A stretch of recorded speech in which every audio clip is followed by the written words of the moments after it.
Alors, bonjour à tous. Je voudrais, en ce lendemain d'élection générale, faire quelques brèves remarques et, bien sûr, répondre à vos questions. D'abord, je voudrais brièvement revenir sur la campagne électorale qui s'est terminée hier par la décision de la population que nous avons appris ensemble pour vous dire que je suis très fier de la campagne, du style de campagne que j'ai mené, que nous avons mené avec notre équipe. Une campagne positive, une campagne respectueuse, une campagne également basée sur des propositions concrètes et chiffrées. J'engage tous et toutes des médias de la population à aller sur notre site web plq.org. Ces engagements, ces propositions sont toutes regroupées. Elles concernent de nombreux aspects qui sont importants pour les Québécois et les Québécoises, tels que, bien sûr, la question des infrastructures, de l'économie, de la création d'emplois, les PME, l'accès à la propriété, la forêt, l'agriculture. Il y a très peu de domaines de l'intervention de l'État qui n'ont pas été touchés. Je voudrais également parler de ce que j'ai mentionné hier dans mon allocution, c'est la nécessité pour le Québec, et dans l'ambiance actuelle, particulièrement après cette campagne, de nous atteler tous ensemble à la tâche de définir et de maintenir un nouveau discours et un nouveau comportement politique. Je crois l'avoir fait depuis mon retour en politique, la course à la direction du parti, puis mon passage à l'opposition officielle et maintenant, pendant la campagne et au cours des jours qui viennent. Il est important qu'entre nous, Québécois, entre nous qui sommes en politique, on redécouvre le sens des mots « respect », des mots « écoute » et des mots « confiance ». J'ai expliqué hier que je voulais travailler de façon constructive avec les partis de l'opposition. Je vais le faire. Le fait que nous ayons obtenu, et j'en suis heureux et j'en remercie la population, le fait que nous ayons obtenu un mandat majoritaire ne signifie pas que nous nous comporterons de façon arrogante ou que nous ne voudrons pas parler avec les partis d'opposition sur des enjeux qui touchent tous les Québécois.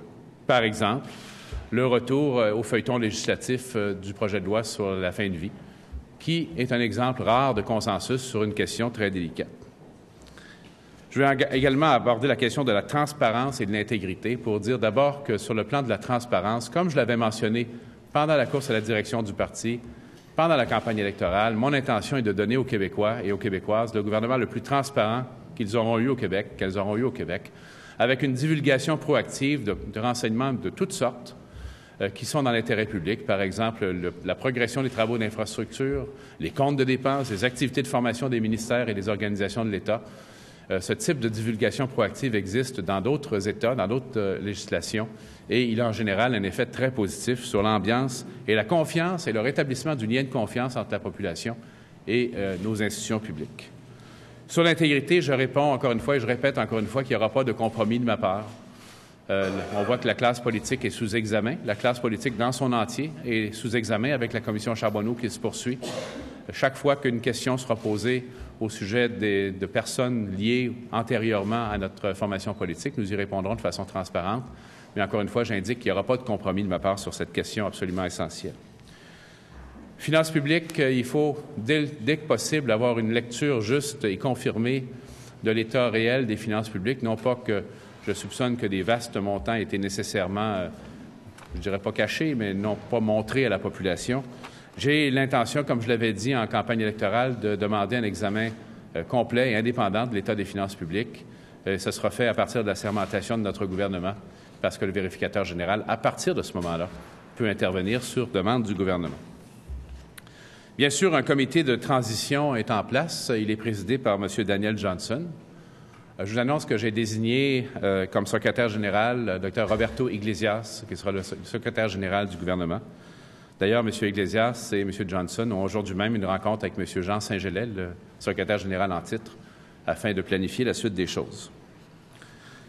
M. Iglesias et M. Johnson sont assistés d'un conseiller à la transition, un homme bien connu dans l'administration publique, très expérimenté. Il s'agit de M. André Dicker. J'ai également communiqué, en fait, mon directeur de cabinet a communiqué avec la directrice de cabinet de Mme Marois, de façon à ce que nous ayons une rencontre le plus tôt possible pour fixer les modalités de la transition, la date effective de cette transition. Enfin, nous tiendrons demain vers 14 heures un caucus de l'ensemble de nos candidats et candidates, ici, près de l'Assemblée, comme nous l'avions fait d'ailleurs lors d'élections précédentes, afin de rassembler notre équipe, de nous porter ensemble dans une perspective d'avenir, rappeler un peu sur quoi nous avons basé cette campagne électorale et également rappeler quelle est la tâche qui est la nôtre et quelles seront les actions que nous devrons poser ensemble au cours des prochaines semaines. Alors voilà en bref les remarques brève que je voulais vous faire. J'imagine que vous avez des questions. Je serais heureux d'y répondre. Merci. On va procéder à la période de questions destinée aux membres des médias. On va commencer par le micro de gauche, Mme Prince. Pour les journalistes, veuillez vous identifier ainsi que le média que vous représentez. Véronique Prince, à TVA. Bonjour, Monsieur le Premier ministre. Bonjour, Madame. Quel effet ça vous fait de vous faire appeler comme ça? Écoutez, c'est un grand honneur. C'est également un service public majeur. J'ai énormément de respect pour les institutions. J'y pensais ce matin et hier soir, mais surtout ce matin. Il n'y a pas d'arrogance en moi, il n'y a pas de vanité en moi. Il y a un immense respect pour la tâche et l'institution que maintenant je vais diriger. Et j'estime devoir faire tous les efforts pour que ce qu'on avait dit qu'on ferait soit fait et soit fait correctement. Juste une autre petite question qui peut paraître banale, mais en même temps, je pense que les gens sont curieux de le savoir. Comment vous êtes senti ce matin? Est-ce que vous êtes pincé pour voir si vous aviez rêvé? J'ai vu la caricature de M. Chapelot, dans laquelle je semble flotter au-dessus de l'horizon. Non, c'est curieux. Ma femme et moi étions très sereins. Non pas que nous avions anticipé les résultats, mais à cause de cet état d'esprit que je vous décrivais tantôt, nous mesurons, évidemment pour elle également, il y a un changement de notre vie quotidienne qui va être très important. Mais nous mesurons l'ampleur de la tâche et surtout l'importance des institutions. Cette élection, elle a été rude, mais elle a été également l'expression de la démocratie, de la chance immense qu'on a au Québec de pouvoir voter pour nos gouvernements. Je vais diriger le gouvernement, un gouvernement démocratique, un gouvernement parlementaire, et pour moi, c'est un grand honneur et c'est également un service à accomplir. Et quand comptez-vous former votre Conseil des ministres? Il n'y a pas encore aujourd'hui de date précise déterminée. Bien sûr, lorsque ce sera fait, on vous la communiquera. C'est une des raisons pour laquelle je dois rencontrer Mme Marois le plus rapidement possible. En général, vous connaissez la tradition, si vous regardez les précédents, il s'écoule en général une quinzaine de jours entre la date d'élection générale et la formation du gouvernement. Il faut d'abord que le directeur général des élections confirme l'élection des différents candidats. Ça prend une dizaine de jours. Par la suite, les formalités suivent. Juste une dernière question concernant vos dossiers prioritaires. En campagne électorale, vous nous avez dit que le premier projet de loi que vous vouliez déposer et faire adopter était mourir dans la dignité. Est-ce que c'est toujours le cas? Est-ce que ce serait dans sa forme actuelle ou il y aurait des modifications? Alors, je vais répondre précisément à votre question, mais reculons un peu. Ce que je vais vouloir poser comme geste avec le gouvernement, dès que ce sera possible de le faire lorsqu'on sera en poste, c'est poser des gestes immédiats pour relancer l'économie et l'emploi. Alors, j'ai parlé des infrastructures, j'ai parlé du crédit d'impôt à la rénovation domiciliaire. Tout ce qu'il est possible de faire pour relancer l'emploi immédiatement, sans nécessairement attendre un budget, sera fait. Maintenant, sur la question des projets de loi, effectivement, souvenez-vous, j'avais dit que je réintroduirais le projet de loi sur la fin de vie. Je préfère dire ça parce que la question de l'aide médicale à mourir n'est qu'une partie de ce projet de loi. Dans son état actuel, à la reprise de la session, et qu'il sera, du moins dans notre caucus, soumis encore une fois à un vote de conscience. Il faudra donc, pour nos nouveaux collègues qui n'ont pas siégé lors de la dernière session, avoir une formation quant au contenu et au type de débat, mais on ne veut pas prolonger le processus. C'est une rare occasion d'un sujet excessivement sensible, délicat, dans lequel l'ensemble des partis se sont associés. Et je voudrais également associer à cette adoption l'ensemble des formations politiques. On passe au micro de droite. Bonjour, M. Couillard. Bonjour. Jocelyne Richer, La Presse canadienne. Au cours des derniers mois, Mme Marois avait pris pour quelques milliards d'engagements. J'aimerais savoir si vous pensez effacer l'ardoise ou si vous allez honorer ces engagements-là. On va vérifier, on va tout vérifier, bien sûr. Maintenant, en ce qui nous concerne, beaucoup de ces engagements sont dans le budget du gouvernement, du moins la partie à court terme, leurs conséquences financières à court terme. Je vous rappelle que le vérificateur général, lorsqu'il a fait le relevé de l'état des finances publiques, a noté qu'il y avait des sommes importantes en rapport avec ces engagements qui n'étaient pas identifiés. Alors, on va bien sûr faire cet examen. Okay. Au sujet du projet de charte de la laïcité de l'État, comment vous voulez procéder là-dessus? Est-ce que vous avez un échéancier? Comment vous voyez la suite des choses? Alors, il est important pour moi de traiter cette question tôt dans notre gouvernement. C'est une question qui a énormément divisé les Québécois, qui a apporté même des souffrances et des inquiétudes marquées pour beaucoup de nos concitoyens, et particulièrement de nos concitoyennes. Je veux légiférer. Nous allons légiférer sur cette question. Et en fait, on y retrouvera les éléments qui font consensus, qu'on aurait pu adopter déjà auparavant, sur l'encadrement des accommodements, le visage découvert, la question de la neutralité de l'État dans la Charte des droits, la protection de notre patrimoine historique, dont notre patrimoine religieux, et les dispositions spécifiques sur la lutte contre l'intégrisme. Alors, il y aura un projet de loi déposé. Il est temps d'amener ce dossier à sa conclusion et d'aller vers l'avant. Hier soir, vous avez dit que vous vouliez faire du Québec, dans les prochaines années, un leader de la Fédération canadienne. Est-ce que vous voulez élaborer là-dessus? Vous vouliez dire quoi exactement? Bien, le Québec est un des fondateurs de ce pays. Et pour moi, c'est important qu'il retrouve son rôle de leadership avec nos partenaires des autres provinces et territoires canadiens, avec le gouvernement fédéral.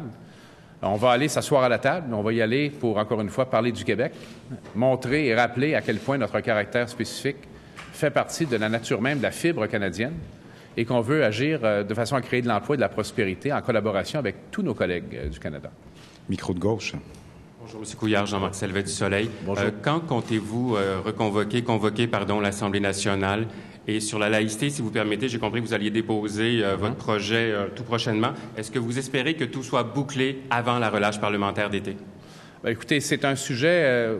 autant on peut anticiper une adoption assez rapide pour le projet de loi sur les soins de fin de vie, autant sur celui-là, compte tenu des positions exprimées pendant la campagne, il n'est pas certain que le débat parlementaire va être rapide. Mais moi, je ne le prolongerai pas. Je pense que les Québécois veulent également qu'on aille plus loin, qu'on passe à autre chose. Et on le fera. Mais je ne peux pas vous dire, est-ce que ce sera terminé pour à l'âge de l'été? Ça dépend de la progression des travaux parlementaires. Mais on ne posera pas de geste de notre côté pour retarder cette adoption. Très bien. Et sur la convocation de l'Assemblée nationale? Je ne suis pas en mesure, vous comprendrez aujourd'hui, de vous donner la date précise. Il y a cette rencontre avec Mme Marois que je dois avoir. Il y a la sermentation du gouvernement. C'est certain qu'on va convoquer l'Assemblée. On va déposer un budget des crédits. Et on va tout faire ça avant de partir pour l'été. Excusez-moi, avez-vous parlé à M. Harper et lui avez-vous fait part de souhaits qui pouvaient être les vôtres? Alors, M. Harper également, M. Harper m'a appelé, M. Trudeau m'a appelé, M. Mulcair m'a appelé, d'autres premiers ministres provinciaux également. Dans tous les cas, il s'agissait d'appels essentiellement de félicitations et d'appels à collaborer, d'avoir des rencontres. On n'a pas discuté d'enjeux spécifiques. Micro de droite. Bonjour, M. Couillard. Bonjour. Paul Journet de La Presse. Dans la composition de votre Conseil des ministres, est-ce que vous allez avoir la préoccupation de nommer beaucoup de sang neuf pour essayer de rompre avec l'ère du gouvernement Charest? Alors, il y aura un mélange de personnes expérimentées, mais il y aura également du renouveau. C'est certain qu'il y aura beaucoup de renouveau.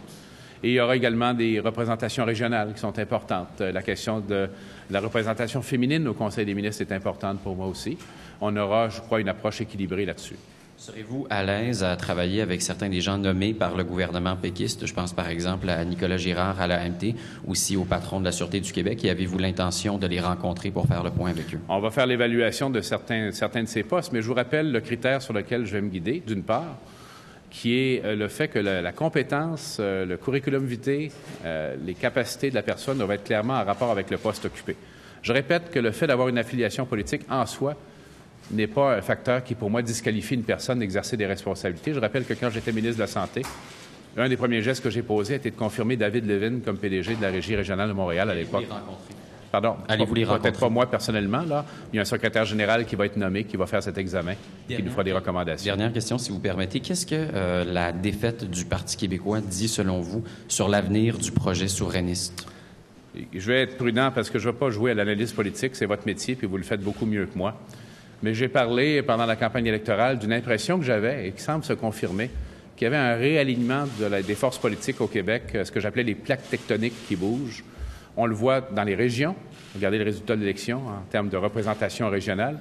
Le chef du Parti libéral du Québec, moi-même, a été élu dans un comté de l'Est du Québec, comté du Lac-Saint-Jean. En soi, c'est un événement significatif. Il y a la jeunesse également qui semble aller vers des horizons totalement différents de ce projet. Mais ceci dit, je ne veux certainement pas laisser entendre que je voudrais indiquer aux autres formations politiques comment gouverner l'examen qu'ils devront faire des résultats de cette élection. Micro de gauche. Bonjour, M. Couillard. Bonjour. Pascal Poinlane, ici RDI. Vous parlez d'un comité de transition. Est-ce qu'il y a des projets qui pourraient être mis sur la glace, particulièrement dans la région de Québec?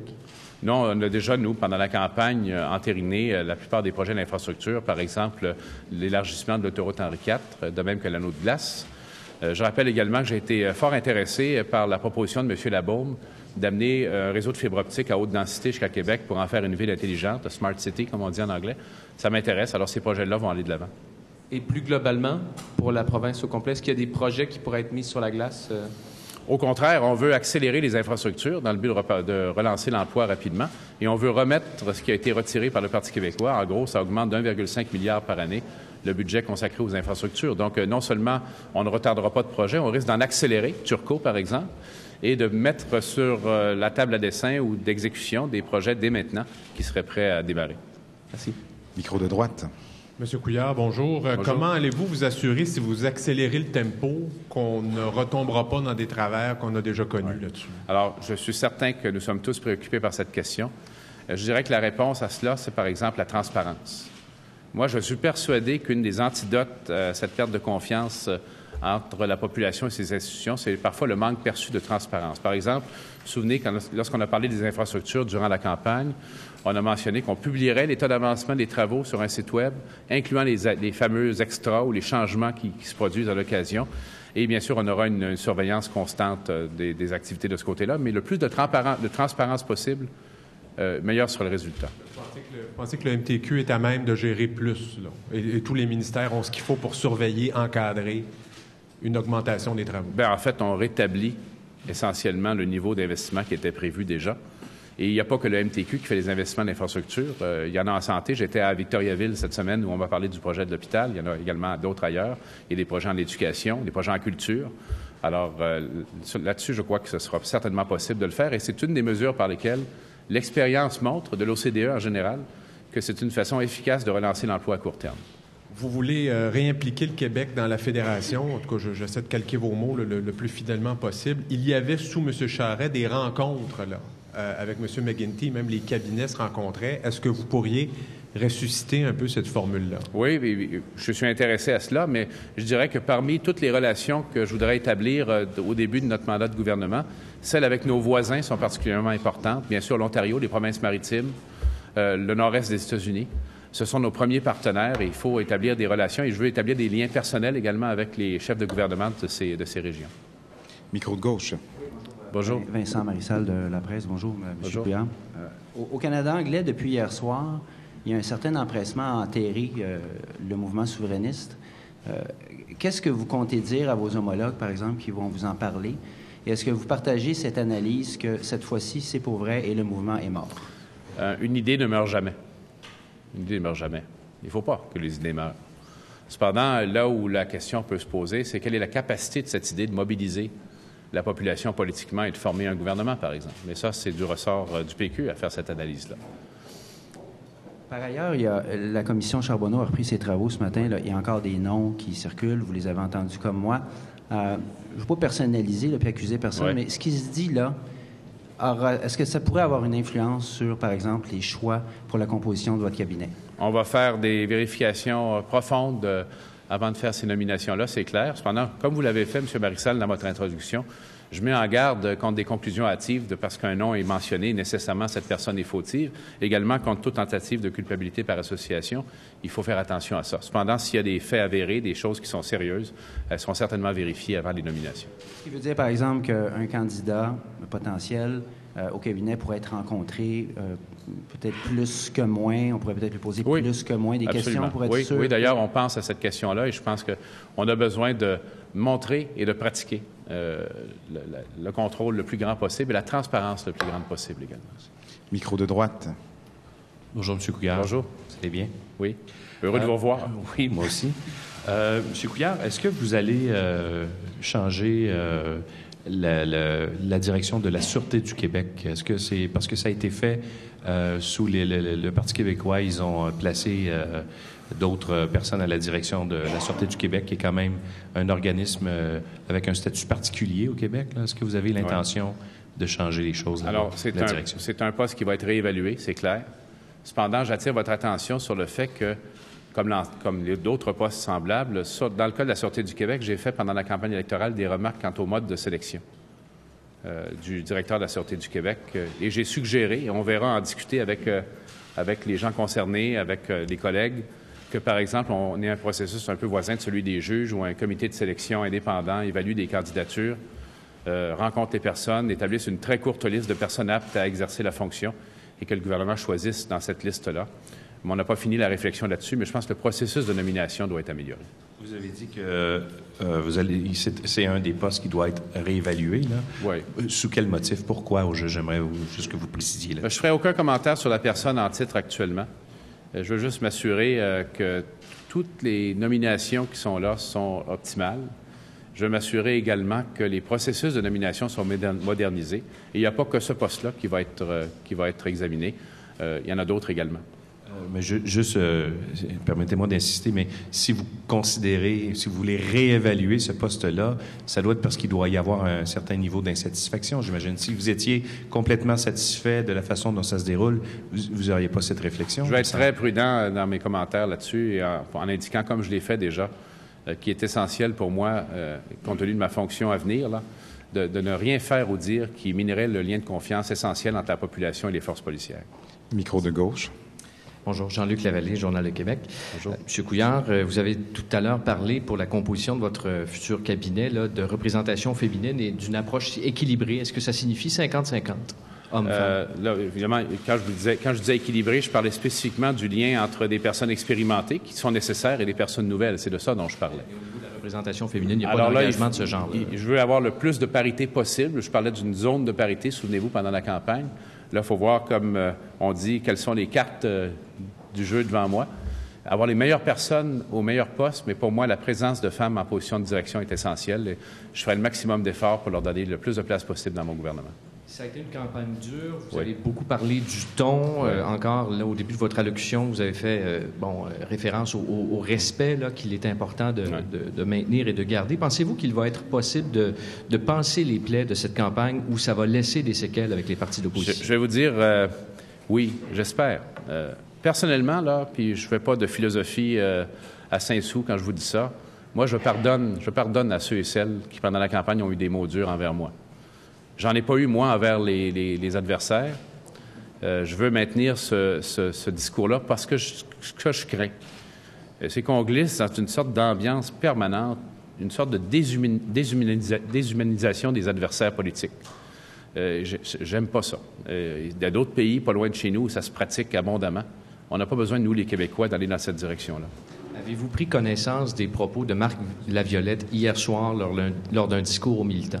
Malheureusement, non. J'espérais que vous me disiez oui, alors je vais être obligé de le citer. Il a dit... À votre grand regret, j'en suis sûr. Il a dit que finalement, les Québécois avaient élu, avec plusieurs députés du Parti libéral, un concentré de crosseurs hier soir. Alors, je voulais vous entendre là-dessus. Concentré de crosseurs. Voilà une démonstration de propos qui n'ont pas leur place sur la scène publique. Et à mon avis, les gens qui utilisent ce niveau de langage-là se disqualifient eux-mêmes du débat public. Micro de droite. Bonjour, M. Couillard. Bonjour. Gilbert Lavoie du Soleil. Oui. Vous avez dit, parlant des nominations au cabinet et de la commission Charbonneau, on va faire des vérifications profondes. Est-ce à dire qu'on peut tenir pour acquis que toutes les personnes que vous allez inviter à faire partie du cabinet ne sont pas susceptibles, vous aurez l'assurance personnelle qu'ils ne sont pas susceptibles de se faire interpeller à la commission Charbonneau? Bien, définissons, M. Lavoie, le mot « interpeller ». Si quelqu'un est appelé à témoigner pour faire état des processus d'attribution de contrat à l'époque où une personne occupait des responsabilités, ou que son nom est mentionné par une tierce personne, c'est un niveau très différent d'allégations directes et avérées de pratiques irrégulières. Je pense qu'il faut quand même garder les choses en perspective.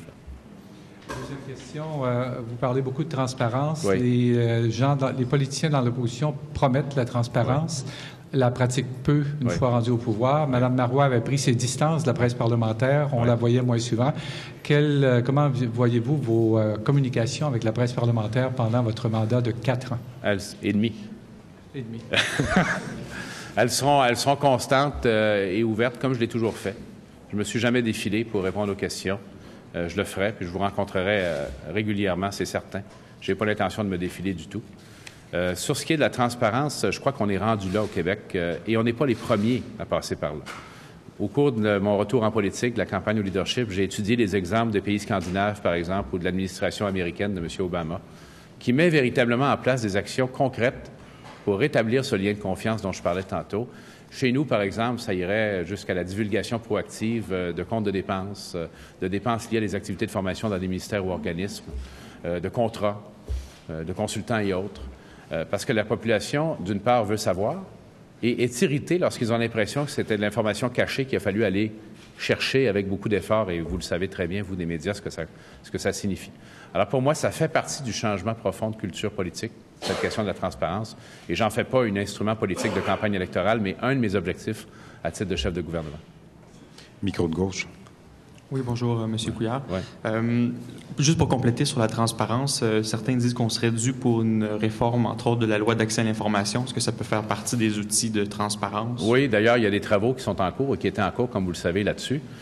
Il faut bien sûr s'assurer que les décisions gouvernementales puissent être faites dans une ambiance qui amène à des décisions sereines, là. Ceci dit, on peut faire beaucoup plus de proactivité. On peut être beaucoup plus proactif dans la communication de renseignements à la population, et ça passe nécessairement par une révision de la loi d'accès à l'information. Pour compléter sur votre commentaire tout à l'heure sur la Sûreté du Québec, processus de nomination, vous avez dit qu'on pourrait l'encadrer davantage. Est-ce qu'on ne serait pas dû pour avoir, par exemple, une nomination du directeur de la Sûreté du Québec par l'Assemblée nationale, élu aux 2/3 ou à l'unanimité de l'Assemblée nationale? Les corps policiers, c'est quand même quelque chose d'important. Est-ce qu'on ne pourrait pas avoir quelque chose donc de plus largement J'ai réfléchi à cette question, et c'est pour ça que j'ai fait le parallèle avec la magistrature. Il faut quand même qu'un gouvernement démocratiquement élu garde une zone de discrétion dans ses décisions, dont il est imputable par la suite. Les gens vont savoir publiquement telle personne a été nommée pour telle fonction, quelles sont les compétences, quelles sont les raisons qui sous-tendent cette nomination. D'aller à l'Assemblée nationale et rendre l'exécutif finalement complètement détaché d'une partie de ses responsabilités, je ne pense pas que c'est dans l'intérêt public.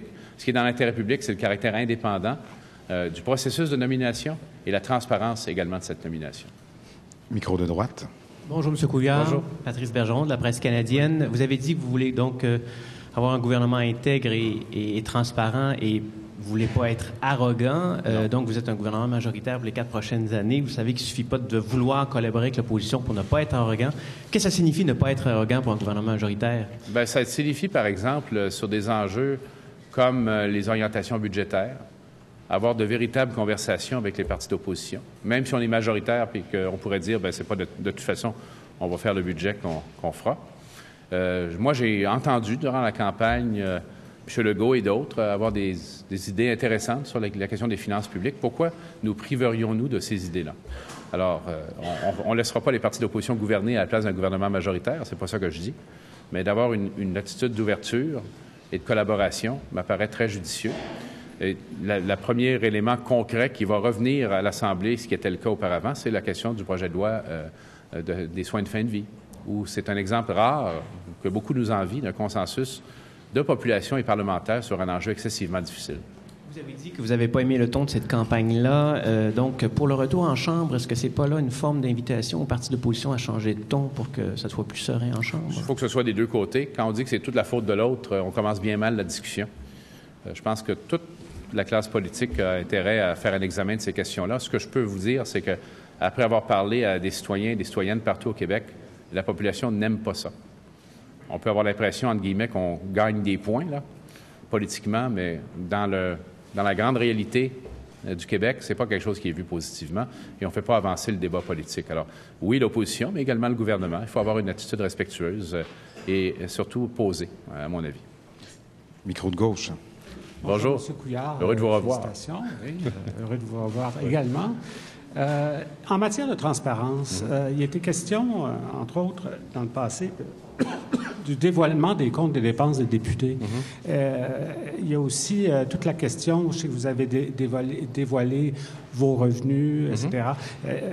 Dans ce sens-là, est-ce que, bon, par exemple, pour les députés, c'est quelque chose pour y considérer? Et par ailleurs, pour ce qui est du dévoilement des revenus ou des avoirs, est-ce que c'est quelque chose que vous allez formaliser? Alors, prenons les deux choses. D'abord, pour ce qui est de la divulgation d'actifs, moi, j'ai bien indiqué, lorsque je l'ai fait, que je pensais que c'était requis pour les chefs de parti, ceux ou celles qui voulaient assumer la fonction de premier ministre. Je n'en fais pas une obligation pour les personnes destinées à être ministres ou les membres de la députation. On pourrait penser que l'effet d'exemple a un effet d'entraînement, parce que je suppose que, m'ayant vu faire ça cette année, à la prochaine élection, vous allez demander avec insistance à chaque chef de parti de faire le même exercice. Est-ce qu'il faut le formaliser de façon légale ou non? On va y réfléchir, mais je ne peux pas aujourd'hui vous donner cet engagement-là. Je vais étudier cette question. Pour ce qui est des comptes de dépenses, bien, ça fait partie de ce que j'appelle la divulgation proactive. Au gouvernement fédéral, si vous allez voir là-bas, ils sont plus avancés que nous là-dessus. Vous trouvez rapidement là, beaucoup de comptes de dépenses, beaucoup d'informations sur les dépenses de fonds publics qui, normalement, ne sont pas accessibles. Je pense qu'on y gagne beaucoup. Sur la question des nominations partisanes, vous avez parlé de la compétence, mais il y a quand même eu des nominations partisanes de la part du PQ, on parlait d'une quarantaine. Est-ce qu'on doit s'attendre à une purge de ce côté-là, un changement majeur? Bien, c'est pas notre style. Si vous regardez les transitions d'un côté ou de l'autre, vous verrez que le comportement peut être différent. Je reviens à la compétence. À l'engagement de la personne et également à la convergence de ce qu'on veut faire. Par exemple, nous, une de nos ambitions, c'est de diminuer la taille de l'État, notamment en santé, en éducation, pour investir dans les services. Alors, si quelqu'un dans la fonction publique ne veut pas aller dans cette direction-là, bien, ça devient difficile de travailler avec cette personne. Mais ça, on en fait l'examen lorsqu'on commence à travailler avec les personnes. Micro de droite, dernière question en français. Marc-André Gagnon du Journal de Québec. Oui. Vous avez réussi, M. Couillard, à enlever plusieurs comtés qui étaient caquistes dans la région de Québec. Est-ce qu'il fallait absolument dire oui à presque l'ensemble des projets chers au maire Labaume pour obtenir ces victoires? Non, parce que paradoxalement, vous pourriez penser qu'une partie de l'électorat voudrait qu'on aille dans une direction différente. J'ai dit oui à ces projets parce que ce sont de bons projets. L'autoroute Henri IV, c'est pour faire face à un problème réel qui est la congestion routière ici dans la région de Québec. L'anneau de glace, c'est pour donner à Québec sa vocation de ville sportive internationale et également d'une infrastructure qui peut être utilisée par l'ensemble de la population. La ville intelligente et les fibres optiques, Dieu sait, au 21e siècle, c'est quelque chose d'extraordinaire sur le plan économique. Alors, je suis persuadé de la valeur de ces projets. C'est la raison pour laquelle je les ai appuyés. Vous avez eu l'occasion de parler avec le maire Labaume? M. Labaume m'a appelé hier soir, très gentiment. M. Coderre, d'ailleurs, aussi. Les deux m'ont adressé leurs félicitations et on va faire bien sûr des rencontres pour qu'on aille plus loin, notamment sur la question des municipalités. Les régimes de retraite, je le répète, on ne m'a pas posé la question, mais ça fait partie des projets de loi qu'on va vouloir introduire assez rapidement. Passons aux questions en anglais, micro de gauche. Caroline Plante, Global News. Premier, Hello. Congratulations. Thank you. What will be your first order of business? Well, check the real status of public finances independently. We will do this, of course, as I said, involving the Auditor General after the swearing-in of our government. Then we need to launch initiatives that will boost job creation in the short term, infrastructure, home renovation credit, and a variety of other actions, including for small and medium businesses, that we can take now without waiting for a budget. We will also have some legislation on the table. We'll bring back the end-of-life bill. We'll legislate on accommodations and on the pension plans in the municipal sector. That's one of these, a few examples. What will you do with the Charter of Quebec Values? We will have a proposal that will be a consensus. And it's unfortunate that we could not do this in the fall. Everybody agrees in Quebec, I said this many times, that faces shouldn't be uncovered, that accommodation should be better defined, that our history and our patrimony should be protected, and that the concept of neutrality of the state has to be defined in the Charter of Rights and Freedoms, and that we must act in order to prevent certain manifestations of fundamentalism. So that's what we're going to do. But we're not going to do anything that goes even close to job discrimination. This I can tell you. And do you expect the next 2 months to be difficult with what the Charbonneau Commission might reveal? You know, I said many times, we'll take what comes out of the Commission. Each time the following questions will be asked: is this still possible, in existence, legal? Are the people mentioned or in cause still in position of influence? Those will be the questions I'll be asking and answering each time something will come out. But my impression, again, is that it's the whole political class and the whole system of financing that existed before the recent changes that is going to be under examination. Micro de droite. Yes, Mr. Couillard, Kevin Doherty, Montreal Gazette. Hello, Kevin. Yes, how does it feel, first of all? I feel great, but calm too. You know, when my wife and I woke up this morning, we kind of were surprised how calm we felt, she and myself. Why? Because not that I expected that, I don't have that arrogance, but I have so much respect for the institution that I will now lead that for me it's a service asked to me by the public rather than only an honor. So that's why I feel positive and good about it, and I want to do my best to put Quebec back on the track of prosperity over the next 4 years and a half. Okay. You talked about the charter. The charter, your values charter, whatever it would be called, the secularism charter, would change the. It will not be called a value charter because those are not only values. It's broader. Anyway, sorry. But it would change the human rights charter. Do you have to have unanimous support for something like that? We said, by the way, this is not the case right now for the Quebec Charter. One of our proposals, remember when we discussed this last fall, was that for any changes in the Charter to happen, they should be supported by 2/3 of the National Assembly, which is I think should be done. Now, the only impact on it will be the delineation of the concept of neutrality of the state, and also landmarks for accommodations. So it's not going to be a wide impact, but still, Yeah. And you talked about a realignment. Can you elaborate a bit on what has happened here? Because the dynamic going into this election, you had a government that was talking about values, that was talking about at some point a referendum, and still last night the candidates to succeed Madame Marois are talking about the same thing, having another referendum. What's this realignment? Well, I'm not going to be too much commenting on internal matters of other parties. What I would say is that I felt during the campaign mostly that there was some movement in what I've called the tectonic plates of politics in Quebec, both regionally. Look, I've been elected as leader of the Liberal Party of Quebec in an eastern riding, which is unprecedented. I'm quite proud of that, by the way. Also, among generations, I really felt during the campaign that the young generation, the youth of Quebec, is not at all attracted by anything that limits us or prevents us from having broader horizons, or anything at all, even touching job discrimination in Quebec. So there's a generational change, there's a regional change. It's going to be quite interesting for you to write on this in the coming years.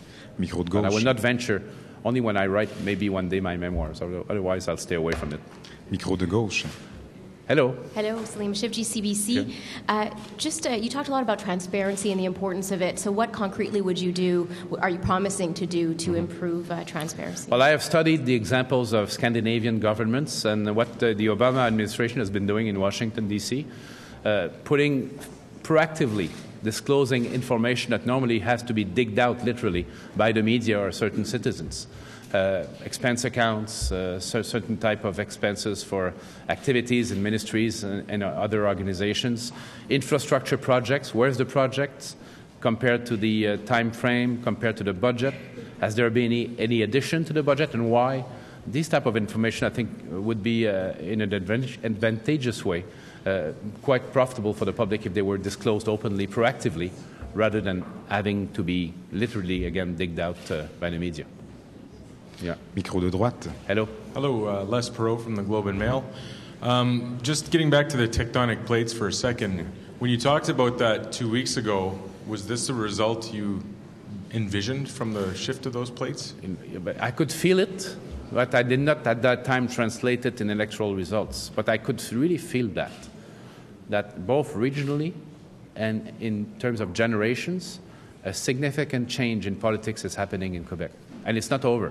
I think this will carry on in the coming years. So politicians better be realigning themselves on the new reality. You mentioned waking up this morning and being fairly calm about it. I'm wondering if for you or your wife, has it even occurred to you how your life has changed? Yes, well, of course. And we were ready. We are ready to do this. Of course, you lose a lot of your private sphere, of your private life, both my wife and myself. On this, I would please ask the media. My children were asked for interviews. My mother, I don't think it's that necessary. I don't think this has any public interest. They're not keen on doing this. I don't think this will help the political debate in any way. But apart from that, myself and my wife know now that we'll be public persons and we'll have to be seen and answer. That's okay. We are ready to do this. And I'm, again, personally decided when I came back into politics last year that I wanted to give many years of my life ahead to Quebec and make it an even better place than it is right now. Has your wife given any thought to what public role she might take? We've seen other spouses who've taken on fairly prominent roles. She's not a very political person, meaning that she doesn't get involved too much in partisan politics. But I'll give you an example. During the campaign, she went around the riding in Robertval to see a youth organization that was closed because of budgetary cuts. She's quite interested in this, doing some volunteer work in those areas. I myself, I said during the campaign that among everything that a premier can be interested in, what is particularly compelling to me is the case of children, little children, that are marginalized by poverty, handicap, or elsewhere. And I think we don't talk enough about those cases. And if the head of state decides to take it as a personal mission, it helps, to make life better for these children. Micro de gauche. Congratulations, Mr. Premier-elect. I wonder if you could tell Quebecers what different style or what immediate actions they can expect right away in the next few weeks, few months. Well, after the swearing in of our government, we will want to take immediate action on job creation and economic growth, launching infrastructure projects, introducing the home renovation credit, and everything that we can do in small and medium businesses that we can do immediately without waiting for a formal budget to be tabled. This is what I'm going to do first. At the same time, we will have a legislative program that's going to bring back the end-of-life bill, also the pension situation for municipalities, and the accommodation question, of course, which I think we have to put behind us now. And how worried are you that the Auditor General is going to check the finances, you're going to find something you didn't expect? Mm-hmm. Have you accounted for that? And what's your, how do you go forward with that information? Well, it's a good question. I've been asking myself this from the moment I said that we would do this. Of course, you have to be prepared for such a conclusion that, instead of having a $2.5 billion deficit, you actually have a $3 or $4 billion deficit. So my answer will be, if it happens, and I'm not saying that it will necessarily happen, if it happens, the solution will not be to claw back on our commitments, but to increase our operation of reducing bureaucracy and the weight of the state in the economy of Quebec. That will be my answer. Dernière question en anglais, micro de gauche. Oops, sorry. Almost fell down. So first off, why do you feel that it's necessary to have the auditor come in and review the books? Often there's a change of power. Every political party says that the last one left a big hole there. Why do you feel it's necessary to bring the auditor in? Well, first, we already know there's a big hole. I just want to know the size of the hole. And I want it to be done independently, so that people can trust the validity of the conclusions. The use I will make of this information, which of course will be communicated, not prejudging the result of that investigation, this is that I will not again go back on my commitments, but I will tell the bureaucracy, the public service, to increase the work they have to do in reducing bureaucracy and the weight of the state in Quebec's economy. But I think it's good. We always have this, as you said in your question, it was worse than I thought, therefore I cannot do this, and that. Citizens are fed up about this. They don't want to hear that. But I need to know. We're going to table a budget. I want to know what's the real figure, what's the real deficit we have to deal with, and how it affects things that we must do, and the intensity of what we have to do. You shocked a lot of people in your second debate when you talked about bilingualism, and this is something that a lot of people thought was a gaffe, but in the end seems to have had no impact on voters. Do you feel that this shows a changing of attitudes among Quebecers about access to English?